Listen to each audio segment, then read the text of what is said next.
Well, hello there once again. So, during this day, Atreyos 1962 released his most recent part of Atreyos, the leader of the Speartons, Part 2, Betrayals and Fusions, Part 8, Fallout. And I'm gonna say, if Pirates, the name of Part 7, left some sort of a mixed opinion on my head, this part had to do quite a lot to keep me really invested. And not spoilers yet, but something I haven't yet even touched on is the thumbnailing of these videos. So, I believe that part two did way better job at thumbnailing compared to part 1. Don't prove me wrong, the thumbnails of season 1 weren't that bad in particular, but that they were just not as well made as part 2's were. Season 2's were made. So there's this some sort of thing that I really haven't touched on. But that's out of the way. Let's move on to the actual review. So, we keep going where part 7 left us. We see that our heroes are being stranded. But then we cut into a dark scene, which gives some dialogue, some text that really is getting deep. What this might mean? What the fuck? Alright, so I was kind of disappointed that this was not a sort of flashback or some sort of a torture scene by some other character for us. It was just Atreyos being fainted and remembering and hearing and seeing some lines that are displayed on the screen, and then Troy cuts that illusion. And so Atreyos also wakes up, and being the last hero from our group to be waked up from the fate. So, where we are right now, and taken to the holy convenience of this episode, we are in some sort of a underground canyon. Underwater canyon. So, an underwater canyon, you say? Like, how did you get there? Well, we see that the water is rising there, and that means that they had to get out, but it really is truly convenient that they got here. I really don't like this. So what else we get there? So we get this sort of a recap that happened during part 7, where we fought against Diro and other Baron's forces, and we lost our fusion matrices we had. But then we get this very nice sibling scene by Shade here, where he explains that it's not explicitly anyone's fault that that we lost that matrix. It was because of everyone else other than Atreyos, because they begged him to get the matrix out in front of Diro, who then stole it. But we get a really great scene from Atreyos in this timeline, where he's more mature and more powerful than in the official canon timeline, where he says that it's no use that we blame each other, because that doesn't bring us any. A very great character moment for Shade, and just the royal siblings in general, and also for Atreyos in this comic in this comics timeline. And so, and Troy is Troy. he always gets me laughed. But then, now we get into a scene which I really want to talk about. So remember back in part 7, where Diro was about to suck Nevis and Ares' souls away from their bodies. I thought that scene was really cool, until Atreyos cut down Diro's axe and just stopped it. I was kind of disappointed, because I thought, hey, now we can finally get a moment where Diro really shines. We can have him making some sort of everlasting impact. And he's just the henchman of Baron. So who knows how powerful Baron actually is. But no, we don't actually see that. Again, I kind of had to do this sort of mental jiu-jitsu just to get myself feel better, because I really have a ton of negative biases towards part 7's fight scenes, or just modern fight scenes in general, because they have a really bad tendency to present our villains as these sort of strong and powerful men, but in the field they get absolutely mowed down by our heroes. So that is something I have been very disappointed by in modern entertainment. But we actually made it through this time. And so, the least thing I would expect from part 8 is actually make that scene important. Why and how? Well, actually we see Ares being weakened by it, or at least being in serious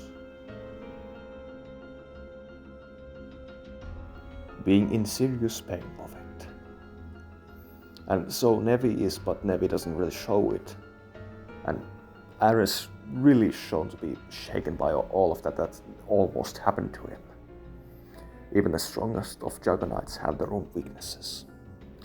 And the reason that they made Ares the one is, well, it really turns the tides, because Ares was the main villain of season 1, and we all know how powerful he is. And just by seeing that him being this shaken by our villains, again, it's not a small feat. It was not a small feat from Diro to catch the fusion matrix and to sunk our hero's ship, and so also cause this sort of mental distress in Ares. And so Nevi also shown to be at least weakened by it. Not as much in physically, but again he is still kind of conflicted about it. And not so many spoilers, because this scene was actually pretty wholesome. We get to see Atreyos comforting him, and that it doesn't matter if we lose the fusion matrix. We still can try and take it back. But if Diro has managed to catch the souls, we really don't know what to do with it. And this is really good stuff. But so, as we keep talking in the canyon, the water starts to rise there, and so our heroes have to get out of there. After a while, we get back on the surface, and we see some sort of village in a desert. The village is torn apart, and we see a shot with an earth elemental with scarf on her. And so the earth elemental first attacks on our heroes, but then after some talking, we get to see that who this earth elemental is. Her name is Zia, and also we get to see how he reacts to our heroes when our heroes tell her that we are here because we have to get into Baron's castle, and we have to save lithium. And seemingly, when Zia calls out Baron being a liar, and when he just hears the words fusion matrix and Baron, he kind of gains our trust here. So, foreshadowing here a little, am I right? So we get forward in this scene, and so Zia brings us to her home, and there she explains the past with the earth elementals and Baron. So apparently Baron, well, we already knew that he was cunning, and and for example the powers Diro holds, and the thing that Baron even dared to the soul stealer himself, Diro. Baron even dared to steal Diro's soul into this sort of chest thing in part 4 or 5, was it? And so we get to see that maybe Diro's powers maybe are from Baron, and also Speartons got his more stronger powers from Baron as well, it seems. And so we already have this sort of background where how capable Baron actually is. But we get to see Baron trying to fuse earth elementals and bombers to create fusions without even the fusion matrix. Because at the time, he didn't have any fusion matrices at their disposal. Lithium had 2, and out of all, also Dekimus had 1 for some reason. We don't know yet, but I am convinced that we may get an explanation for it. And so, after we hear that Baron tried to create a fusion without any fusion matrices, and just to create stronger bombers for himself, but he promised the earth elementals that he can provide better genes for them and better upbringing. But those are clearly lies. After what Baron does, he just steals some earth elemental genes, and he creates his bombers even stronger. And when he promised a better future for the earth elementals, that lie immediately snaps away when he out of nowhere just attacks the village where our earth elementals live in, and so he has betrayed them. Also, there's this sort of stone golem with Zia and in Zia's home, and we get to see that the golem also had to share the same fate with Zia and the other earth elementals. But so after Baron's attack, they took away all the female stone golems, and they took away they took away the earth elementals' genes, but also it seems that they took some earth elementals for their own twisted purposes. And so, after we get some more information about the background of Baron, and our heroes asked that, what if you join with us, because we really could use help. Zia agrees on it.